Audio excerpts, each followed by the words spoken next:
హృదయపూర్వకంగా నమస్కారాలు. ఈ సమావేశానికి స్వాగతం, సుస్వాగతం. మిత్రులారా, మీకందరికీ తెలుసు, తెలంగాణలో మాకు తిరుగులేదని అహంకారంతో రంకెలేస్తూ విర్రవీగుతున్న సమయంలో కల్వకుంట్ల గడిని బద్దలు కొట్టి 3 రంగుల జెండా చేతబూని 3 రంగుల కండువా మెడలో కట్టుకొని గుండెల నిండా ధైర్యం నింపుకొని తెలంగాణ నలుమూలల 4 కోట్ల మందిని చైతన్యం చేస్తూ తండాలలో, గూడాలలో, మారుమూల పల్లెల్లో ప్రతి తలుపును, ప్రతి గుండెను తట్టి డిసెంబర్ 7, 2023 నాడు ఇదే ఎల్బీ నగర్ మైదానం సాక్షిగా మన నాయకురాలు, తెలంగాణ ప్రదాత శ్రీమతి సోనియా గాంధీ గారి నాయకత్వంలో, యువకులు రాహుల్ గాంధీ గారి నేతృత్వంలో ఇక్కడనే ప్రజారాజ్యం, ప్రజా పరిపాలన, ఇందిరమ్మ రాజ్యాన్ని ఇక్కడనే మనం ఏర్పాటు చేసుకున్నాం. ఆనాడు మొదలుపెట్టిన మన నడక ఈనాడు తెలంగాణలో నలుమూలల్లో రైతుల విషయంలో కావచ్చు, మహిళలు కావచ్చు, విద్యార్థులు కావచ్చు, నిరుద్యోగ యువకులు కావచ్చు, ఉద్యమకారులు కావచ్చు, అమరవీరుల కుటుంబాలు కావచ్చు, తెలంగాణలో ప్రతి ఒక్కరిని తడుతూ ప్రతి గుండెకు చేరుతూ ఈరోజు ప్రజా పరిపాలనను అందిస్తూ ఈ సమావేశాన్ని ఏర్పాటు చేసుకున్నాం. మిత్రులారా, ఈ 18 నెలల్లో ప్రభుత్వం ఏర్పడినాడు ఎంతకాలం ఉంటుంది ఇది? 3 నాళ్ళ ముచ్చటనే అన్నవాళ్ళు ఉన్నారు. 3 నాళ్ళు అయిన తర్వాత ఈ ప్రభుత్వం ఉంటుంది కానీ సంక్షేమ పథకాలు అమలు చెయ్యలేరు అన్నారు. సంక్షేమ పథకాలు అమలు చేసిన తర్వాత వీళ్ళు కలిసి ఉండరు, రోజు కలహించుకుంటారు, కాంగ్రెస్ వాళ్ళకు కలిసి ఉండే లక్షణమే లేదు అన్నారు. అక్కడి నుంచి ఈనాడు కలిసి ఉండడమే కాదు, ఈరోజు కలిసికట్టుగా నడుము బిగించి నవ్విన వాళ్ళ ముందల తలెత్తుకొని నిలబడే విధంగా నిటారుగా నిలబడి సంక్షేమాన్ని, అభివృద్ధిని, విద్యను, ఉద్యోగాలను తెలంగాణ రాష్ట్రంలో అమలు చేసి దేశానికే ఆదర్శంగా నిలబడే తెలంగాణ మోడల్ని 18 నెలల్లో ఆవిష్కరించినాం. అందుకే ఈనాడు కన్యాకుమారి నుంచి కశ్మీర్ వరకు 150 రోజులు 4000 కిలోమీటర్లు మండు టెండల్లో, మంచు కొండల్లో నడుస్తూ ప్రజలని కలుస్తూ ఆనాడు రాహుల్ గాంధీ గారు ఒక మాట ఇచ్చారు, మీరు తెలంగాణలో కాంగ్రెస్ ప్రభుత్వాన్ని ఏర్పాటు చేయండి, తప్పకుండా తెలంగాణ రాష్ట్రంలో జనగణనతో పాటు కులగణన చేస్తాం, అదే కాకుండా మాదిగ ఉపకులాలకు సంబంధించిన ఎస్సీ వర్గీకరణ చేసి తీరుతామని రాహుల్ గాంధీ గారు మాట ఇస్తే 2024 ఫిబ్రవరి 4 నాడు మొదలుపెట్టి 2025 ఫిబ్రవరి 4 నాడు సంవత్సరం తిరిగే లోపల సామాజిక న్యాయం చేస్తూ కులగణను పూర్తి చేసి ఎస్సీ వర్గీకరణ చేసి జాతికి అంకితం చేసి ఫిబ్రవరి 4ను సోషల్ జస్టిస్ డేగా ఈరోజు తెలంగాణ రాష్ట్రం జరుపుకుంటున్నది అని అంటే రాహుల్ గాంధీ గారి యొక్క ఉక్కు సంకల్పాన్ని ఈరోజు మనం అమలు చేస్తున్నాం. మిత్రులారా, ఈరోజు దెబ్బతిన్న ఆర్థిక వ్యవస్థ, అడుగంటిపోయిన రాజ్యాంగబద్ధ సంస్థల ప్రతిష్ట, వీటన్నిటిని పునరుద్ధరించుకుంటూ ఒక్కొక్క కష్టాన్ని అధిగమించుకుంటూ ఒక్కొక్క సమస్యను పరిష్కరించుకుంటూ తెలంగాణ రాష్ట్రాన్ని అభివృద్ధి పదం వైపు నడిపించే పని ఈరోజు నేను నా మంత్రివర్గ సహచరులు ముందుకు తీసుకెళ్తున్నాం. కష్టాలు వచ్చినాయి, ఒడిదుడుకులు వచ్చినాయి, అయినా నిటారుగా నిలబడి తట్టుకొని వాటన్నిటిని అధిగమించుకుంటూ ముందుకు వెళ్తున్నాం. ఇవాళ మిత్రులారా, తెలంగాణ సమాజంలో 70% రైతాంగం, 70% రైతాంగం కోసం ఈ 18 నెలల్లో రైతు భరోసా కావచ్చు, రైతు బీమా కావచ్చు, లేకపోతే గిట్టుబాటు ధర కావచ్చు, రైతు రుణమాఫీ కావచ్చు, ఈ రోజు రైతులకు సంబంధించిన సంక్షేమ పథకాలలో సన్న వడ్లకు 500 రూపాయల బోనస్ కావచ్చు, 18 నెలల్లో ఈ దేశంకే ఆదర్శంగా నిలబడే విధంగా రైతాంగానికి 1,04,000 కోట్ల రూపాయలు ఖర్చు పెట్టి ఈ దేశంలో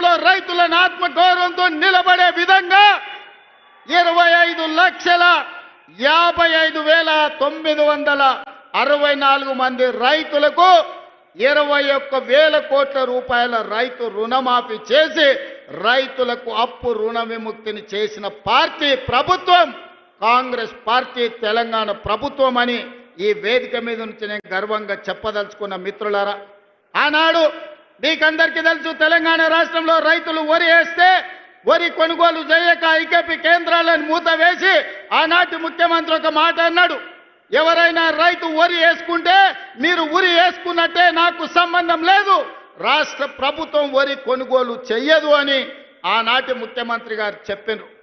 కానీ ఇందిరమ్మ రాజ్యంలో ప్రజాపాలనలో మనం ప్రభుత్వం వచ్చిన వెంబడే చెప్పినాం, మీరు ఎంతైనా వరి పండించండి, చివరి గింజ వరకు కొంటాం, చివరి గింజ వరకు కొనడమే కాదు 500 రూపాయల బోనస్ ఇస్తామని ఆ ఎల్ల మాట ఇచ్చినాం. 2024-25 సంవత్సరంలో భారతదేశంలోనే అత్యధికంగా వరి పండించినాం. ఎంతయ్యా అంటే 2,80,00,000 మెట్రిక్ టన్నుల వరి ధాన్యాన్ని ఉత్పత్తి చేసి ఈ దేశానికి ఆదర్శంగా నెంబర్ 1 స్థానంలో నిలబడ్డ రాష్ట్రం తెలంగాణ రాష్ట్రం. ప్రతి గింజ మన ప్రభుత్వం ప్రజా పాలనలో కొనుగోలు చేసిందని ఈరోజు నేను గర్వంగా చెప్తున్న మిత్రులారా. అందుకే ఈనాడు రైతాంగం మొన్న జరిగిన మీరు చూసిన రైతు భరోసా కార్యక్రమం అందరూ అనుకున్నారు, గోతికాడి నక్కలాకి ఎదురు చూసిండ్రు, ఒంటె పెదాలకు నక్క ఎదురు చూసినట్టు రైతు భరోసాలో ఈ ప్రభుత్వం విఫలం చెందుతుందని ఆలోచన చేసిండ్రు. నేను చెప్పిన 9,000 కోట్ల రూపాయలు 9 రోజుల్లో రైతుల ఖాతాలో వేస్తామని చెప్పి 70 లక్షల మంది రైతులకు 9 రోజుల్లో 9,000 కోట్ల రూపాయలు వేసి రైతు ప్రభుత్వం, ఈ ప్రభుత్వంలో రైతును రాజును చేస్తాం. మా ఉద్దేశం, మా లక్ష్యం వ్యవసాయం దండుగ కాదు, వ్యవసాయం పండుగ చేస్తామని చెప్పినాం. చేసి చూపించి ఆ ఘన విజయాన్ని సాధించి ఇవాళ రైతులు తలెత్తుకునే విధంగా ఇది రైతు రాజ్యం అంటే ఇట్లా ఉండాలి, 24 గంటల ఉచిత కరెంటు ఇవ్వాలి, రైతులు పండించిన పంట కొనాలి, రైతులకు రుణమాఫీ చెయ్యాలి, రైతులకు రైతు భరోసా ఇవ్వాలి అని ఈ రోజు ఈ ప్రజా పాలనలో ఇందిరమ్మ రాజ్యంలో మనం అమలు చేసిన మిత్రులారా. ఇవాళ ఎవరైనా సరే నేను సవాలు విసురుతున్నా, అది ఢిల్లీలో ఉండే మోడీ అయినా సరే, గల్లీలో ఉండే కేడీ అయినా సరే, చర్చ పెడతాం పార్లమెంటులోనా అసెంబ్లీలోనా. రైతు రాజ్యం ఎవరు తెచ్చిండ్రు, రైతులకు అండగా నిలబడ్డది ఎవరో తేల్చుకుందాం. రాండి చర్చలకు. కేసీఆర్ వస్తాడో, కేటీఆర్ వస్తాడో, కిషన్ రెడ్డి వస్తాడో, నరేంద్ర మోడీ వస్తాడో, కాంగ్రెస్ పార్టీ కార్యకర్తలను తీసుకొని నేను వస్తా అని సూటిగా సవాలు విసురుతున్న మిత్రులారా, మీకందరికీ తెలుసు, మహిళలు కాంగ్రెస్ పార్టీ ఈ దేశానికి రాష్ట్రపతిని మహిళను చేసింది, కాంగ్రెస్ పార్టీ ఈ దేశానికి ప్రధానమంత్రిని మహిళను చేసింది. ఆ ఉక్కు మహిళ శ్రీమతి ఇందిరాగాంధీ ఈ దేశంలో సీలింగ్ చట్టాన్ని తీసుకొచ్చి వేలాది ఎకరాలు, లక్షలాది ఎకరాల భూములను దొరల గడిలలో మూలుగుతుంటే ఆ భూములను గుంజుకొని దళితుల, గిరిజనులకు పంచిపెట్టింది. ఇల్లు లేని వాళ్ళకు ఇందిరమ్మ ఇల్లు ఇచ్చింది, కట్టుకోవడానికి పట్టా లేని వాళ్ళకు ఇంటి పట్టానిచ్చింది, దున్నుకునే వాడికి భూమి లేకపోతే దున్నేవాడికి భూమి అని గ్రామాలలో 25 లక్షల ఎకరాల భూమి ఇవాళ ఇందిరమ్మ ఇచ్చింది. ఆదివాసీలకు 10 లక్షల ఎకరాల పోడు భూముల పట్టాలు ఇచ్చింది ఇందిరమ్మ ప్రభుత్వం. ఇవాళ పేదవాడు సొంత ఇల్లు ఉన్నా, సొంత ఇంటి స్థలం ఉన్నా, దున్నుకోవడానికి భూమి ఉంది అంటే అది ఇందిరమ్మ ఇచ్చిన భూమి, ఇందిరమ్మ ఇచ్చిన ఇల్లు పట్ట, ఇందిరమ్మ ఇచ్చిన ఇల్లు అని చెప్పి నేను ఈ సందర్భంగా తెలియజేయదలుచుకున్న మిత్రులారా. ఇవాళ మీరు ఆలోచన చేయండి, ఇందిరమ్మ ఆనాడు తెచ్చిన సంక్షేమము, అభివృద్ధి ఈరోజు పేదవాళ్ళ జీవితాల్లో వెలుగులను నింపింది. అందుకే ఈరోజు ఏ సంక్షేమ పథకానికైనా ఇందిరమ్మ పేరు మనం పెడుతున్నాం. హైదరాబాదు నగరంలో పేదవాళ్లకు 5 రూపాయల భోజనం పెట్టాలని, పేదవాళ్లకు, కూలి పోయే వాళ్లకు పొద్దున్నే టిఫిన్ చెయ్యడానికి క్యాంటీన్లు పెట్టి ఇందిరమ్మ పేరు పెడితే ఈ తలమాచిన దద్దమ్మలు సోయిలేనోళ్ళు ఇందిరమ్మ పేరు పెడతారని ధర్నా చేసిరు. ఒక్కనొక్కని బట్టలు ఇప్పదీసి కొడితే తప్ప ఇందిరమ్మ గొప్పతనం వాళ్ళకు అర్థం కాదు అని చెప్పి నేను ఈ సందర్భంగా తెలియజేస్తున్న మిత్రులారా.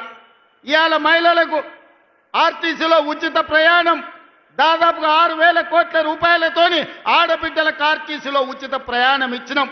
ఆర్టీసీ ఉచిత ప్రయాణమే కాదు, ఆడబిడ్డలకు 1000 బస్సులు కొనిచ్చి 1000 బస్సులు ఈరోజు ఆర్టీసీ కార్పొరేషన్కు ఆర్టీసీ బస్సుల యజమానులను ఆడబిడ్డల్ని చేసిన చరిత్ర మనది.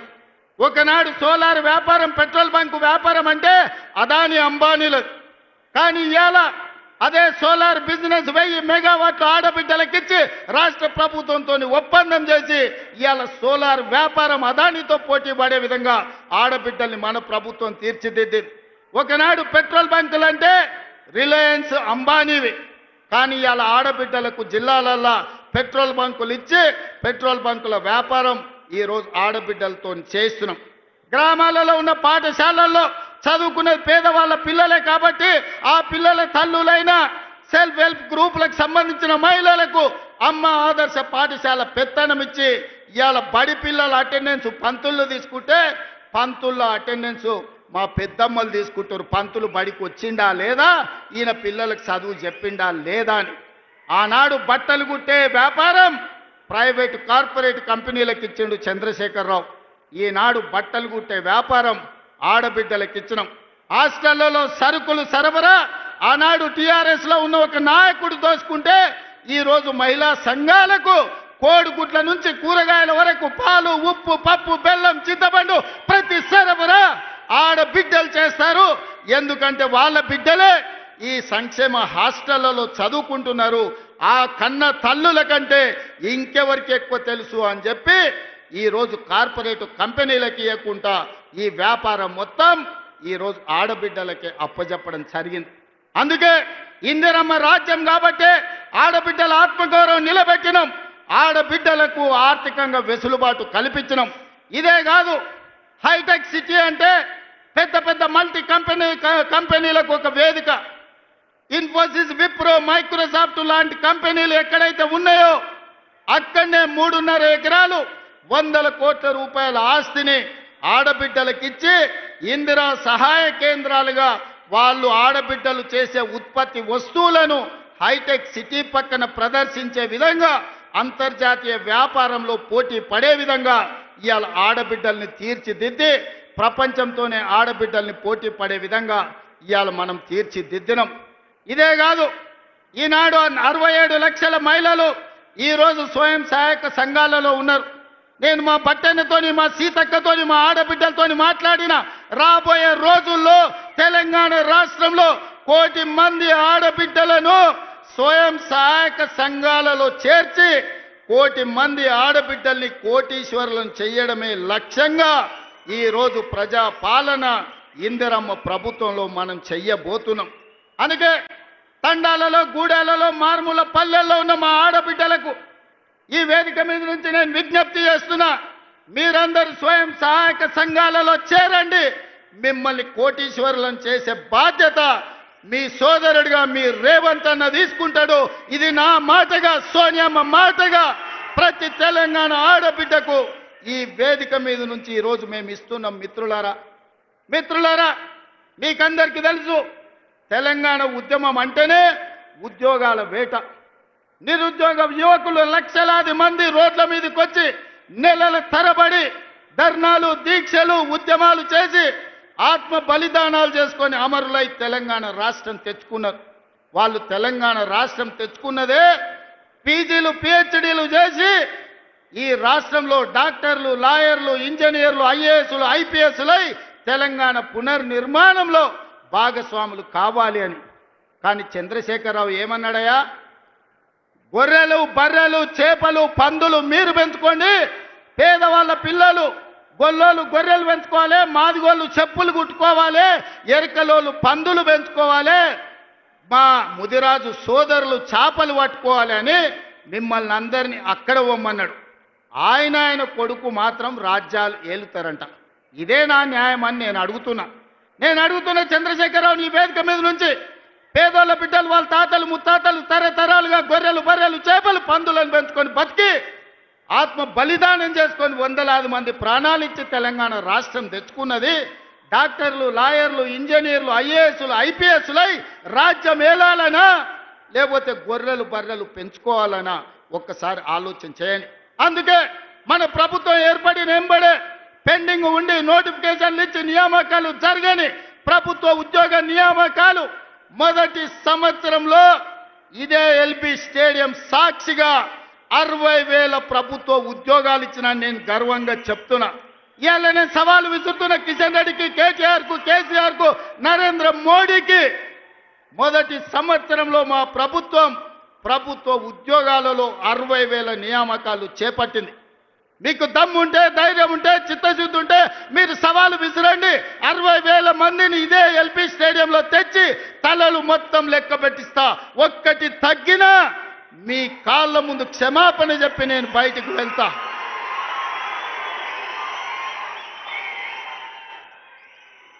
ఇది మా లెక్క, ఇది మా నిజాయితీ. ప్రైవేట్ కార్పొరేట్ కంపెనీల్లో 1,00,000 ఉద్యోగాలు ఇచ్చినాం. నేను మా మిత్రుడు శ్రీధర్ బాబు విదేశీ పర్యటనలో 3 లక్షల కోట్ల పెట్టుబడులు తీసుకొచ్చినాం. ఇవాళ అంతర్జాతీయ స్థాయిలో తెలంగాణకు ఒక గుర్తింపు గౌరవాన్ని తీసుకొచ్చినాం. అందుకే మిత్రులారా, ఆనాడు హాస్టళ్లలో సంక్షేమ హాస్టళ్లలో ఎన్నడా పిల్లల్ని పట్టించుకోలే. అందుకే వాళ్లకు ఫుడ్ డైట్ ఛార్జెస్ మా బట్టి గారు 40% పెంచిండ్రు. Cosmetic charge 200% పెంచిండ్రు. ఇవాళ పేదవాళ్ళ పిల్లలు కార్పొరేటు వైద్యము కార్పొరేటు విద్య పోటీ పడాలి అంటే ఈ విద్య ఉన్నది సరిపోదని యంగ్ ఇండియా ఇంటిగ్రేటెడ్ స్కూళ్ళు 100 నియోజకవర్గాలలో 100 పాఠశాలలు 20,000 కోట్ల రూపాయలతోని యంగ్ ఇండియా ఇంటిగ్రేటెడ్ రెసిడెన్షియల్ స్కూళ్లను ప్రారంభించుకున్నాం. రాబోయే రోజుల్లో ప్రపంచంతోనే పోటీ పడే విధంగా మన విద్యా ప్రమాణాలను పెంచడానికి ఇలా మనం ప్రణాళికలు వేసుకున్నాం. ఇవాళ మిత్రులారా, ప్రతి సంవత్సరం ఇంజనీరింగ్ విద్యార్థులు 1,10,000 మంది పాస్ అవుతున్నారు. సర్టిఫికెట్ ఇంజనీరింగ్ వస్తుంది కానీ బయటకు పోతే ఉద్యోగం లేదు. బయట అవసరాలకు తగ్గట్టు వీళ్ళకు నైపుణ్యం లేదు. నైపుణ్యానికి శిక్షణ ఇవ్వడానికి వసతులు లేవు. అందుకే ఆలోచన చేసి రాష్ట్ర ప్రభుత్వంలో యంగ్ ఇండియా స్కిల్స్ యూనివర్సిటీని ప్రారంభించి వేలాది మంది పేద పిల్లలకు స్కిల్స్ నేర్పించి తద్వారా ఉద్యోగ ఉపాధి అవకాశాలు కల్పించడానికి ఈరోజు మన ప్రభుత్వం పనిచేస్తుంది. ఇదే కాదు, మొన్న జరిగిన ఒలింపిక్స్లో 140 కోట్ల మంది ఉన్న ఈ దేశానికి ఒక్క బంగారు మెడల్ రాలే. కానీ సౌత్ కొరియా ఒక చిన్న దేశం, హైదరాబాద్ కంటే కొంచెం పెద్ద దేశం, 32 మెడల్స్ తెచ్చుకున్నది. అందులో ఒక అమ్మాయి సౌత్ కొరియా స్పోర్ట్స్ యూనివర్సిటీకి నేను పోతే ఒక అమ్మాయిని కలిసిన. ఆ అమ్మాయి నాకు ఆశ్చర్యం వేసింది. ఒక అమ్మాయి 3 బంగారు పతకాలు తీసుకొచ్చింది. నేను అడుగుతున్న మిత్రులారా, తెలంగాణ యువకులారా, ఉద్యమం చేసి తెచ్చుకున్న తెలంగాణగా 140 కోట్ల జనాభా ఉన్న భారతదేశం ఒక్క మెడల్ తీసుకురాలే. సౌత్ కొరియాలో ఒక అమ్మాయి 3 బంగారు మెడల్స్ తెస్తే 140 కోట్ల భారతీయులు ఆ అమ్మాయి ముందల తల వంచుకునే పరిస్థితి ఈరోజు లేదా? అందుకే ఈ దేశాన్ని ప్రపంచ చిత్రపటంలో పెట్టాలంటే ఒలింపిక్స్ లో బంగారు మెడల్స్ సాధించాలి. దానికి తెలంగాణ వేదిక కావాలని యంగ్ ఇండియా స్పోర్ట్స్ యూనివర్సిటీని ఇవాళ తెలంగాణలో ప్రారంభించుకున్నాం. 2034 ఒలింపిక్స్ లో తెలంగాణ నుంచి బంగారు మెడల్స్ తెచ్చే బాధ్యత తెలంగాణ యువత తీసుకుంటుందని చెప్పి నరేంద్ర మోడీ గారికి నేను సూటిగా చెప్తున్నా. మిత్రులారా, ఇలా చెప్పుకుంటూ వెళ్తే ఎన్నో విజయాలు ఉన్నాయి. పనిలో పడి ప్రచారం చేసుకోవడంలో మేము మర్చిపోయినాం. మన వాళ్ళు చెబుతుంటే అరే ఇన్ని చేసిందా మన ప్రభుత్వం? సన్నబియ్యం ఇచ్చిందా? రైతు రుణమాఫీ చేసిందా? రైతు భరోసాకు నిధులు ఇచ్చిందా? 60,000 ఉద్యోగాలు ఇచ్చిండ్రా? అమ్మ ఆదర్శ పాఠాలు నిర్వహించిండ్రా? స్కిల్స్ యూనివర్సిటీ పెట్టిండ్రా? స్పోర్ట్స్ యూనివర్సిటీ పెట్టిండ్రా? ఇట్లా ప్రతి కార్యక్రమాన్ని చర్చినప్పుడు ఆశ్చర్యంతో నోరు తెరిచి చూస్తున్నారు. మరి ఎందుకు ఈ రోజు అవి మనం ప్రచారం చేసుకోలేకపోతున్నాం? అందుకే మిత్రులారా, ఈ రోజు వాళ్ళు పెట్టుబడి పెట్టి కిరాయి మనుషులను పెట్టి దుబాయ్లో ఆఫీసులు పెట్టి విష ప్రచారం చేస్తున్నారు. అందుకే ఇవాళ ఈడికి వచ్చిన వేలాది మంది కాంగ్రెస్ పార్టీ కార్యకర్తలే మా బ్రాండ్ అంబాసిడర్లు. మీరే ప్రచార కార్యకర్తలుగా మారండి, మీరే ఈ ప్రభుత్వానికి బ్రాండ్ అంబాసిడర్లుగా మారండి. సోషల్ మీడియాలో యుద్ధం ప్రకటించండి. మన యుద్ధంలో కల్వకుంట్ల గడి తుణుకలు అయిపోవాలి. అందుకే మిత్రులారా, ఇవాళ మనం కలుసుకున్నాం. మా ఎన్నికలు అయిపోయినాయి, ఎమ్మెల్యే అయిపోయింది, ఎమ్మెల్సీ అయిపోయింది, ఎంపీ అయిపోయింది, ప్రభుత్వం అయిపోయింది. నాయకుల ఎన్నికలు అయిపోయిన వేదిక మీద ఉన్నోళ్ళకు ఇక ప్రాణ సమానులైన మా కార్యకర్తల ఎన్నికలు ఉన్నాయి. మిమ్మల్ని గెలిపించే బాధ్యత నాది. సర్పంచులుగా, వార్డు మెంబర్లుగా, ఎంపీటీసీలుగా, ఎంపీపీలుగా, జడ్పీటీసీలుగా, జిల్లా పరిషత్ చైర్మన్లుగా, కౌన్సిలర్లుగా, కార్పొరేటర్లుగా, మేయర్లుగా మిమ్మల్ని గెలిపించే పూచి నేను తీసుకుంటా. మీ సోదరుడు మీకు అండగా నిలబడతాడు. గ్రామ గ్రామాన, తండాలలో, గూడాలలో, మారుమూల పల్లెల్లో కంకణం కట్టుకొని బయలుదేరండి.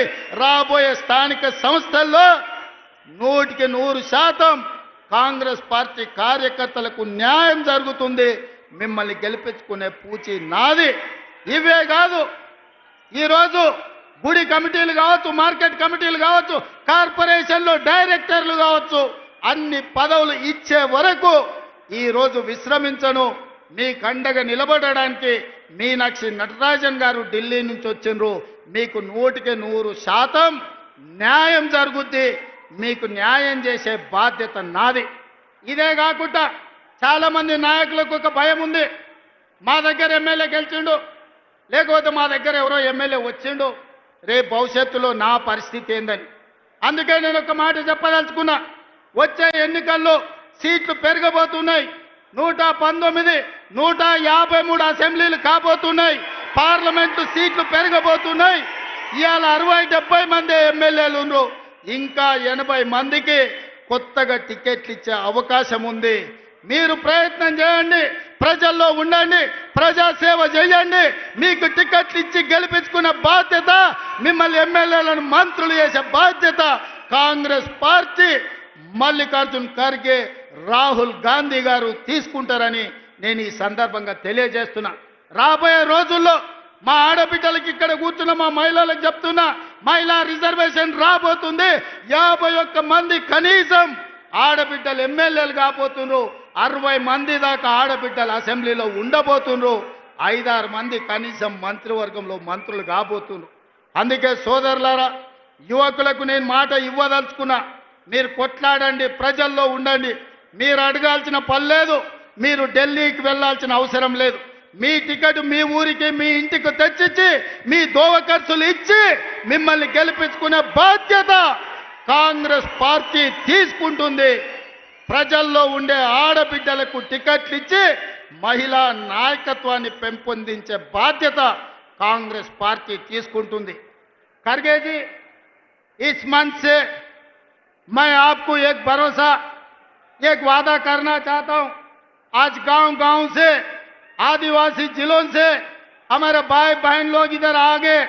वो विलेज का ग्राम अध्यक्ष है, मंडल अध्यक्ष है, जिला के अध्यक्ष है.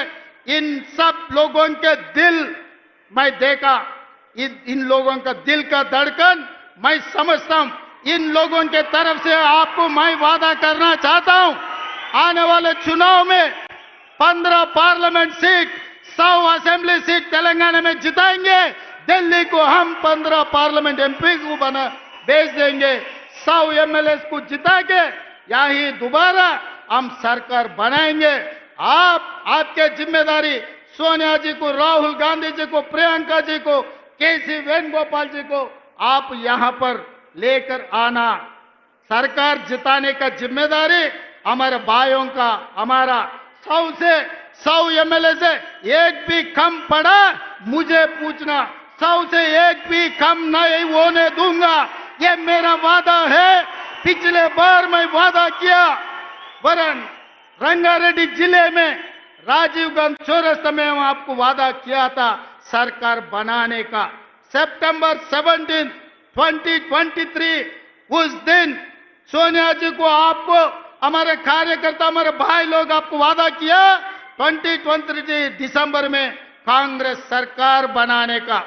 आज 3 साल पहले हम लोग आपको वादा कर रहे हैं, हमारे वादा को सोनिया जी को पहुंचा दो। आने वाले चुनाव में 100 एमएलए को जिताएंगे, सरकार बनाएंगे, 15 पार्लियामेंट मेंबर्स को हम दिल्ली भेज देंगे। आप दिल्ली में सरकार बनाओ, हमारे तरफ से हम लोग मेहनत करेंगे। ये हमारे वादा है। सही है ना? तैयार है? तैयार है? तैयार है? तैयार है? तैयार है? तैयार है? आप लोग तैयार है? पीछे वाले तैयार है? आगे वाले तैयार है? वो पीछे बैठे वाले तैयार है? तैयार जिन है हाथ उठाओ, सब लोग हाथ उठाओ। जय कांग्रेस, जय जय कांग्रेस, जय सोनिया मां, जय जय सोनिया मां। ధన్యవాదాలు మిత్రులారా।